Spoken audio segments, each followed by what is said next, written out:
the dump bed on that truck today. I gotta get it down here and get it picked up the other way. I can't pick it up from the side. I'm gonna leave a truck inside the shop, so I gotta drop it and pick it up from the back.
Alright, well that went pretty well. Everything's lining up pretty good. Not too bad at all. This is what I was hoping for here. To be right at the end of my sub-assembly. And that's where we're at. I've changed that. That's a guide that's supposed to keep the front of the bed from going left to right. And it's too long. It's hitting that rod. If I try and move that rod at all, you can see it moving. Maybe you can't. Regardless, it's too long. So I'm gonna have to shorten it up, and on this side it doesn't have that brace, but on the other side I had to take it loose because it was hitting on these braces. All that lined up good. My fuel fill is, let's see, there's plumb, and it's way under. Definitely back behind what I was hoping for.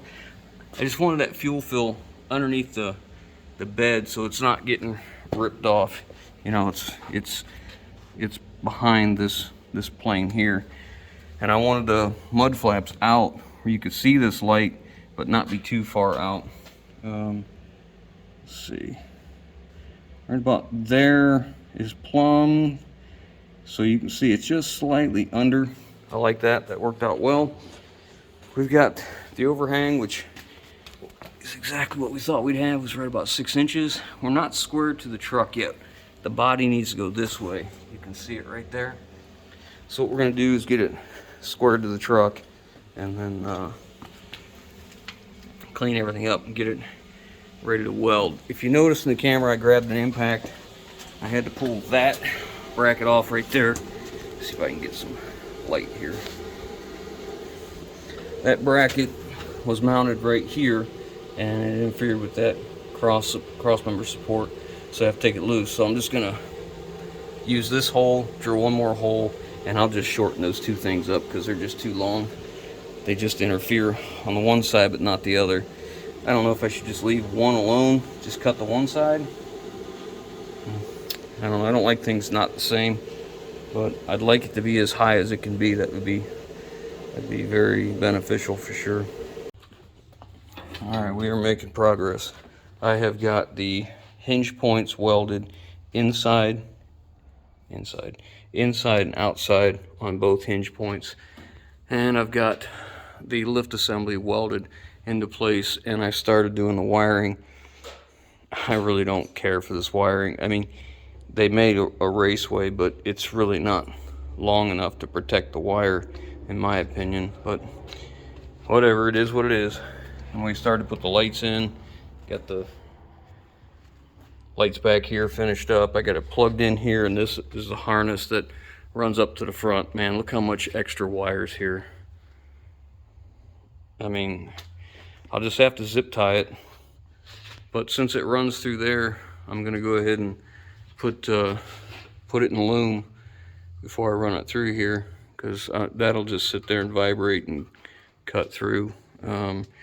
And I could put it on the inside with them clips. I just don't like them clips because they pinch on the wire, and then it kind of does the same thing. But anyways, next thing we're gonna do is hook the batteries back up. I have moved these back. That side, I didn't want to cut it, so since I had to move it back, I just moved the two holes down a little bit, so it's not quite as high, but I didn't change the bracket. So now I need to hook the batteries back up so we can bring it back down. And I still have to tidy up some wiring, but I want to check this, make sure we're good. And we have to get on the bulkhead. I like power up and power down. We get a little more control on it coming down if you're not dumping in a whole entire load at one place. I had a guy say that I don't know, he's basically insinuating that these are a problem, these electrical hydraulic units. And you know, listen, I said this in the last video, that thing makes 3,200 PSI, and that's a 7-inch cylinder.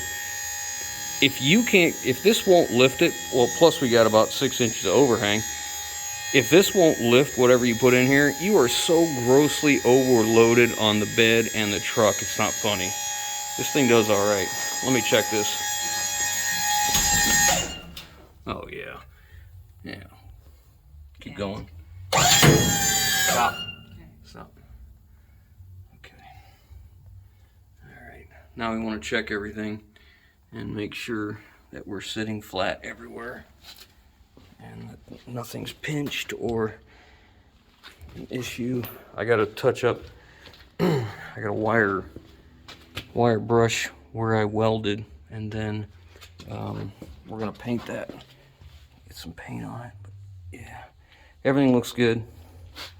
Yeah, that looks good. So the next thing we need to do is get the bulkhead on. So we'll work on that. We just want to make sure that we're sitting 100% level and down on the frame flat everywhere before we start on the bulkhead. We don't want that crooked. So we're moving on to the bulkhead, and there's only one problem. It's the wrong one.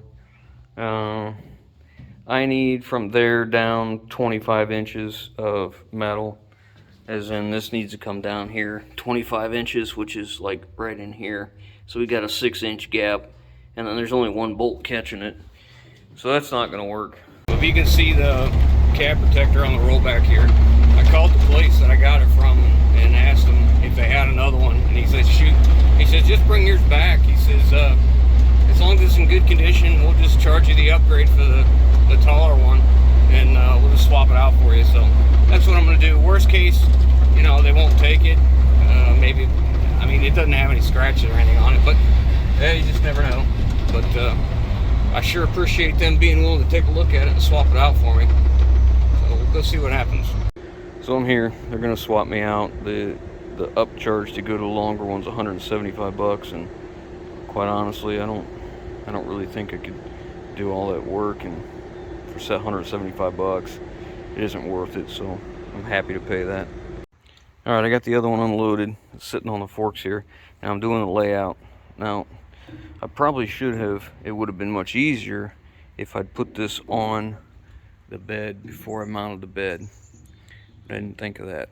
So it's gonna be a little bit more work doing it this way, but not that big of a deal. So we're gonna have 6 inches of overlap with this this back plate here, and I'm okay with that. Actually, I like that.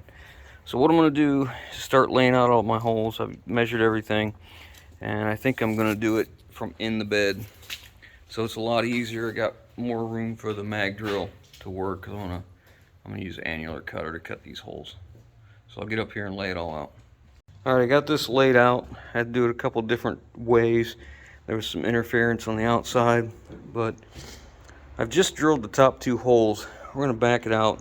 We're going to hang this in place, get those 2 bolts in, and then mark the other ones and probably just go ahead and mag drill them right through at the same time, just so we don't have any mess ups, and then we can make sure it's exactly what we want. All right, so it was a little cumbersome for us to do and hold the camera, but what we did was just got one of these bolted in, and now we're going to just take it back inside. We'll tilt the bed up and get the mag drill in here and go ahead and finish drilling these ones off. Just make things a little easier on us. Shouldn't be that big a deal, I don't think. Famous last words. At least my holes lined up okay, thankfully. And then we'll take and wipe off all the marks I made in the back. So we got our bolts in here. Everything worked out really well. Now we're going to work on this sheet metal. We're going to drill holes and sandwich the 2 together every so often so it's not banging around making noise. Make it a little bit stronger. Looks like our marks lined up pretty good for where we were. Worked out all right. Just have to clear off that paint that I put on it. Not a big deal.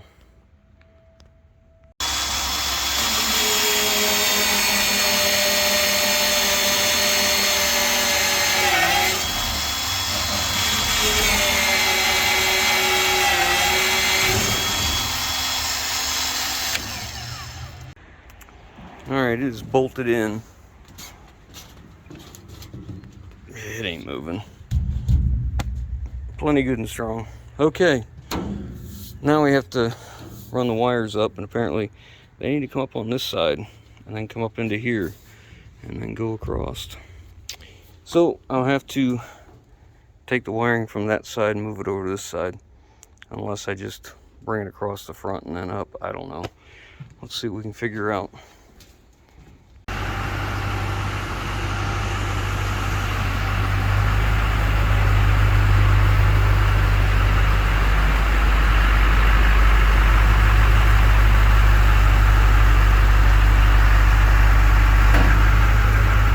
We're just bringing it in now to do the lights because it's kind of muddy out there.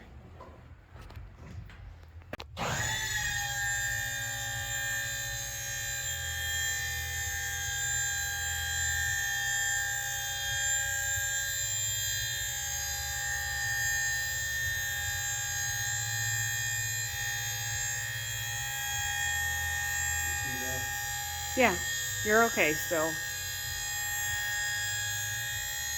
Getting kind of close to the opener. So he's putting all the wiring, all the wire in loom, I should say. It's only one wire right now, but he rerouted it because they wanted you to route it like some weird way. Yeah, look up here. There's a channel right here. See that? I don't know. Like, right here. yeah. All right, that channel goes all the way down through there. The problem is, when it gets up here, it has to come over top of this, and then it has to go around all this, and then go up, right up through there. And I just don't think that's as good an idea as using the brackets like this on that side and coming across closer and then go straight across to that. I think that's better, so that's what we're gonna do.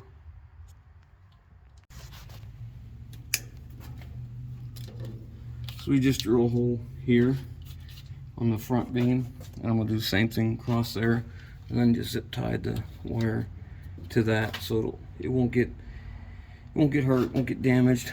And now we're gonna go through every so often and zip tie this to here so it's not banging around. So I got my holes drilled across there and zip tied, and then I brought it up here next to the handle, but certainly out of the way, and I made sure there was really no slack in here. Then I ran it to a couple loom clamps here, and then, I don't know if you can see that, so close to the body, and then we ran it up through that channel, which gets it up to the top. It comes up through this hole from that channel into this channel across here. So what I did is the extra, because there's quite a bit of extra length, I folded it back and forth and back and forth, and then zip tied it, and then stuck it up inside there. And then for whatever reason, there's an overabundance of wire to go left to right as well.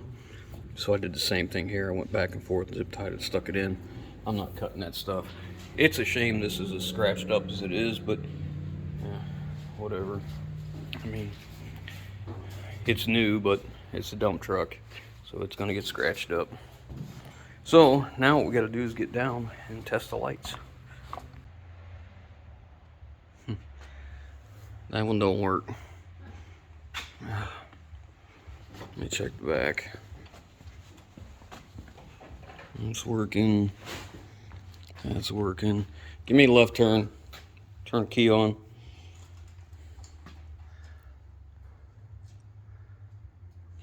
Okay. Right turn. Another one not working. Fantastic. Okay. All right. I go up there and find out what's going on. All right. So those are working. Yeah, everything's working like it should now. Let's try the turn signals and all that stuff again, just to make sure.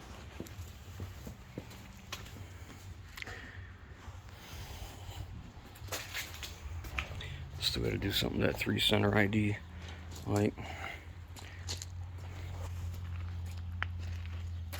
Right turn. Okay. Turn it off. Brakes. Okay. Reverse. There we go. Good to go. Okay. Well, guess it's time to wash it up and see what she looks like, huh? Well, there she is, all finished up. We've got some unseasonably warm weather right now, so my wife asked me to back it up to the to her little garage so that she could get the garden hose out, and she's gonna wash the exterior and the interior, get it all detailed up so that it can be ready to be sold. We've got, I can't believe how warm it is right now. We were in the negatives last week, and this week I'm out here in just a hoodie. But yeah, we're finished. A couple guys asked if we were keeping the truck, and I never had any intentions of keeping this truck. The whole idea on this build of this truck was to build to sell, and that's what we're gonna do. So I'm not sure if we're gonna list it for sale on Marketplace, or if it'll be like one of the big auction sites that sells trucks, or if it'll go to a new truck dealer that we work with, and they may just take it. But regardless, we looked at the budget. I'm about $1,000 over, so I don't think that's horrible considering the amount of work we did and what the work was that got done to it. So it's a pretty good project. I was pretty happy with the outcome. Interesting to see what people think the truck is worth. I've had several people message me and tell me what they thought the truck was worth in their area. I think I know what it's worth in my area, but it's always interesting to see. And I think a few people are just trying to get a good deal on a decent truck. But anyhow, we're all finished up.